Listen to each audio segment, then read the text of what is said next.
আসসালামু আলাইকুম, কেমন আছেন সবাই? আশা করি সবাই অনেক ভালো আছেন। আজ রাত 1:30 শক্তিশালী একাদশ নিয়ে মাঠে নামছেন রিয়াল মাদ্রিদ। লাস পালমাসের বিপক্ষে খুবই শক্তভাবে মাঠে নামবে রিয়াল মাদ্রিদ। তবে রিয়াল মাদ্রিদের বাঁ সাইডে অ্যাটাক করবেন ভিনিসিয়াস জুনিয়র এবং রাইট সাইডে অ্যাটাক করবেন রদ্রিগো এবং সবশেষে স্ট্রাইকে থাকবেন কিলিয়ান এমবাপ্পে। গোলকিপারের দায়িত্বে আছে থিবো কর্তোয়া। সব মিলিয়ে এক কথায় বলতে গেলে যে রিয়াল মাদ্রিদ খুবই বর্তমান সময়ে ফর্মে আছে। এবং আপনারা একটা জিনিস লক্ষ্য করে দেখতে পারবেন, বর্তমান সময়ে কিন্তু রিয়াল মাদ্রিদের কোনো প্লেয়ারই কিন্তু ইনজুরিতে নাই, সবাই কিন্তু ফর্মে আছে। অন্যদিকে কিন্তু 12টা 30 মিনিটে সার্বিয়ার বিপক্ষে মাঠে নামছে চেলসি, যাদের 23-24 মৌসুমে খুব একটা ভালো পারফরমেন্স করতে পারেনি, যারা কিন্তু কিছুদিন আগে খুব ভয়ঙ্কর রূপে প্রত্যেকটা ক্লাবের সামনে দাঁড়িয়েছে। কি হয়েছে ক্লাবটিতে? হঠাৎ করে কেন বা ক্লাবটি এত ডাউন খেয়ে গেল?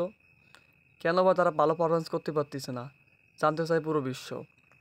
তবে এই সদ্য বার্সা থেকে এসেছে জোকা ফেলিক্স, সবাই তার দিকে তাকিয়ে আছে, বার্সা ফ্যানরা তাকিয়ে আছে এবং চেলসি ফ্যানরা তার দিকে তাকিয়ে আছে সে কী করে। ভিডিওটি ভালো লাগলে অবশ্যই একটি লাইক কমেন্ট শেয়ার করে দিবেন। ধন্যবাদ।